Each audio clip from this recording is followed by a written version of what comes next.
Bom dia, que a paz de Cristo esteja em teu coração. Quero mais um dia, mais uma manhã, estamos juntos aqui para glorificarmos e exaltarmos o nome do Senhor e aprendermos a sua palavra. Querido, hoje eu tenho um tema poderoso para as nossas vidas. Hoje eu tenho algo revelador da parte de Deus para você. Como sempre, nós temos aqui algo da parte de Deus para o teu coração. Por isso eu quero convidar a você a compartilhar, com o maior número de pessoas que você puder. Vamos estar aí pregando a palavra de Deus e trazendo palavras edificantes, palavra de restauração, palavra realmente de ânimo para a vida de pessoas, palavra de conserto. Esse, na verdade, é o intuito do nosso canal. E você que está entrando aí pela primeira vez, eu quero convidar você a estar se inscrevendo no canal, deixando aquele like abençoado, ativando o sininho e fazendo o seu comentário, querido. Vamos juntos pregoarmos a palavra do Senhor. Querido, eu tenho um tema nessa manhã tão glorioso da parte de Deus para as nossas vidas. E o nosso tema nessa manhã é, na verdade, algo que acontece muito com as nossas vidas, no nosso cotidiano, diante das situações que nós estamos vivendo. E o tema é negativista. Você tem sido um negativista? Você tem olhado as coisas, não tem conseguido ver solução, encontrar solução, não ver uma saída, Estamos aí prestes a tomarmos uma atitude, uma mudança no nosso país em relação às governâncias, E às vezes esse cenário que você está vendo, você está sendo negativista ou não? Ou você tem uma visão aí ampla que as coisas podem tomar-se um rumo diferente através da nossa atitude. Querido, baseado nesse tema, eu quero compartilhar com você um texto da Palavra de Deus, que está lá em Salmos, de número 86:7, que nos diz assim: no dia da minha angústia, clamei a ti, pois tu me responderás. Preste bem atenção nisso, querido. No dia da minha angústia, clamei a ti, pois tu me responderás. Palavra gloriosa, não é, querido, da parte de Deus, o nosso Senhor. O salmista aqui, ele expressa algo extraordinário. Ele traz para nós uma confirmação, uma afirmação, de que nós temos ao nosso favor um Deus Todo-Poderoso que pode mudar o cenário, a condição, das nossas vidas quando nós o clamamos, quando nós o buscamos. Nós estamos diante de um cenário, querido, e eu queria passar isso para vocês nessa manhã, que é uma mudança, de governança do nosso país. Não estou aqui para apoiar, A ou B. Não estou aqui para falarmos isso. Qual é a minha opinião em relação ao candidato a qual eu irei votar ou não. A minha conversa nessa manhã com você é diferente. É a questão de nós clamarmos ao Senhor. A Bíblia diz: feliz é a nação cujo Deus é o Senhor. E isso é a nossa preocupação, querido, dos dias atuais, porque na verdade hoje nós temos toda a liberdade de ainda pregar o Evangelho na nossa nação, no Brasil, onde nós temos essa liberdade de falar do amor de Deus. Aí está a questão, querido, aonde você deve ser participativo nas suas escolhas, em relação àquilo que você vai fazer. E para você fazer, é necessário você buscar uma direção em Deus. E eu quero falar aqui algo interessante. Ser cético, querido, não é exatamente algo ruim. A palavra cética, ela tem um significado, E o significado desta palavra cética é ser negativo. Mas na verdade, ser cético muitas das vezes não é ruim. Questionar algumas questões, analisarmos algumas situações, não ser envolvido totalmente porque as pessoas falam, mas analisarmos de uma forma correta para que possamos fazer aquilo que verdadeiramente Deus ele tem colocado no nosso coração. Algumas vezes, querido, podemos ser um pouco não é, inocente na verdade, ou demasiadamente disposto a acreditar em qualquer coisa que seja dita. Às vezes nós podemos, em algumas vezes, não é, sermos até inocentes de uma forma demasiada, dispostos até mesmo a acreditar em algumas coisas, não é, que seja dita para nós. Não é assim que às vezes acontece? Nós ouvimos tantas coisas hoje, pessoas com aparentemente uma intenção boa, não é? E na sua forma verbal convence muitas pessoas acerca de atingir um alvo, atingir uma posição. E eu quero falar isso e aconselhar a vocês nessa manhã tão gloriosa, é que vocês podem buscar isso através de conhecimento, querido. E de que forma você vai fazer isso? A sabedoria, querido, não é um diploma, não é, que identifica você, que você estudou numa faculdade, não é, que você tem uma formação acadêmica. Sabedoria, ela vem através de conhecimento. De repente você não teve nenhuma oportunidade de fazer uma faculdade, mas você é uma pessoa bem informada. E isso está em alcance de todas as pessoas. Não é? Adquirir conhecimento, você na verdade não precisa estar numa faculdade.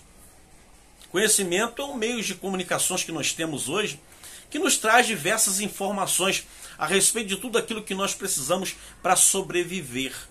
Você hoje tem aí as redes sociais, não é? A internet, por exemplo, aonde te leva a conhecimentos abrangentes de todo mundo, não é? Hoje, se você quiser saber de qualquer assunto, você tem essa facilidade, ou tiver alguma dúvida, tu vai no tio Google lá e você vai digitar a palavra que você quer saber, ou o assunto que você quer se informar, não é? Você vai conseguir se informar. Então, às vezes, falta em nós, não é uma faculdade, às vezes falta em nós, na verdade, incentivo da nossa parte, ou uma decisão da nossa parte, para buscar informação. Isso eu quero dizer para você que isso está ao alcance de todas as pessoas, se informar, estar por dentro de determinados assuntos, para que possamos então não nos enrolarmos e pagarmos, não é, na nossa carne algo ruim, por às vezes uma negligência da nossa parte. Biblicamente nos diz que como cristão, querido, devemos ter discernimento. A Bíblia fala claramente que nós precisamos ter discernimentos. E como nós fazemos isso? Não é? É nos informando, é buscando informações, não é? É trazendo para a nossa mente algo que nos coloca, não é? No dia a dia da situação, nos coloca informado. Então, é o que a Bíblia nos ensina. E a Bíblia, na verdade, ela nos traz, não é, resultado em relação a tudo isso que eu estou dizendo para você. Então, querido, o aconselhamento que eu quero lhe dar nesta manhã, como um homem de Deus, é que a Bíblia, não é, as pessoas confundem a palavra de Deus. A palavra de Deus não é algo só espiritual. Não é? Ela é cultura, ela é história. Tudo isso a Bíblia ela nos informa de uma forma muito clara. Também nos fala que podemos testar todas as coisas de acordo com as Escrituras. Está lá em Tessalonicenses capítulo 5, verso 21. Pois bem dito isto, é preciso dizer também que há diferença entre ser cético e ser descrente. Há uma diferença, querido. Isso nós precisamos entender. Eu estou falando aqui, adquirimos conhecimento à luz da palavra de Deus. A gente não pode confundir ser cético, não é, com descrente. Eu já disse aqui para você que o significado da palavra cético é negativo. Mas esse negativo aqui, na verdade, é que nós não podemos aceitar qualquer coisa que é imposta diante de nós. Mas tem pessoas que, na verdade, são descrentes a respeito de todas as coisas. Não acreditam em mudança, não acreditam em transformação. Você ser crítico em algumas questões, isso é necessário. Né? Você começar a analisar determinados questionamentos, isso é algo que você precisa fazer. Mas não pode chegar a um ponto de sermos descrentes, que Deus não pode fazer, que Deus não pode mudar determinada situação, né, através da nossa fé.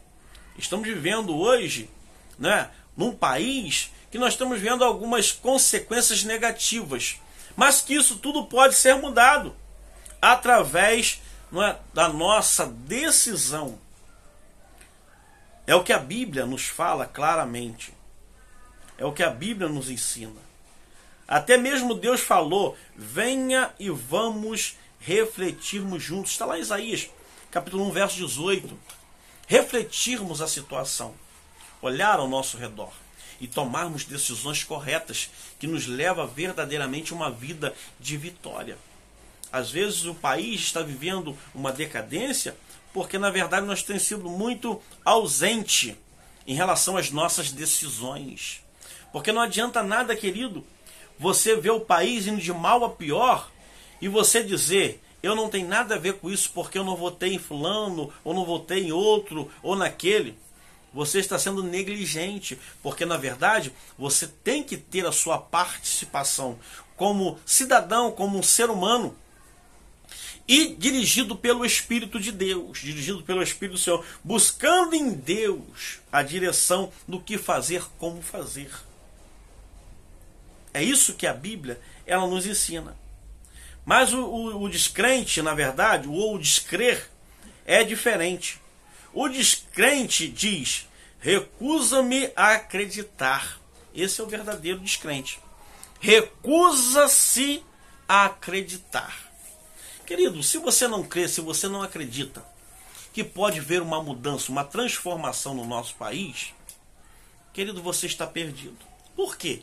Porque, biblicamente falando, a Bíblia diz que enquanto a igreja do Senhor estiver aqui na terra, querido, ele tem uma responsabilidade, ele tem um compromisso de suprir todas as necessidades da sua igreja, do seu povo. Então a nossa função como igreja é mudar o cenário deste mundo enganador, através das nossas orações, através da nossa atitude positiva, né? Isso pode mudar completamente a ação, não é, negativa do nosso país. Minha oposição é não acreditar no que Deus diz em sua palavra. A Bíblia nos faz lembrar de um dos momentos mais obscuros da história de Israel. Esse texto ele me chama muita atenção, que havia problemas, não é, em relação ao que Israel estava passando, mas na verdade Deus ele prometeu mudar as coisas. E de que forma? Através do seu servo Eliseu. Ele enviou uma mensagem de que a comida estaria na verdade disposta ao amanhecer por volta desta hora. Está lá em 2 Reis, capítulo 7, verso 1. Mas, na verdade, muitas pessoas ali descreram. E o problema é que ele está nos descrer, de não acreditar. Nós servimos um Deus poderoso que pode fazer todas as coisas, mudar a nossa história. E Deus fez acontecer em Israel, mas muitos daqueles que descreram até morreram por não crer, por não acreditar. Então, querido, muitas pessoas estão morrendo, na verdade, exatamente por isso. A sua fé, não é? O seu ânimo, o seu desempenho, já não tem mais expectativa nenhuma, porque não crê, não acredita. E eu quero dizer para você nessa manhã, levanta a cabeça agora. Eu quero profetizar sobre a tua vida, querido, mudança, transformação. E através de você, muitas coisas podem ser mudadas. Então acredite e crê e tenha fé. E seja, querido, um adorador. Não impossibilita, não é, os conhecimentos de Deus sobre a tua vida. Pelo contrário, traz possibilidades. Traz, creia, acredita. E tu verás a glória de Deus. Amém, queridos? Mais uma vez eu quero orar com você e quero orar por você. Senhor Deus e Pai, mais uma vez eu quero orar com esta pessoa, com este irmão, com essa irmã, com essa pessoa que me vê agora. Pai, tira toda incredulidade do coração dessa pessoa agora. Porque muitas vezes não crê, não acredita mais em possibilidades, ó Pai, das coisas acontecerem de uma forma perfeita e agradável aos seus olhos. Por isso queremos ver mudança, Senhor, e que isso comece através da nossa vida, para a glória e para a honra do Teu nome. Amém e amém. Querido, que Deus te abençoe, que Deus te guarde, que Deus te dê a paz.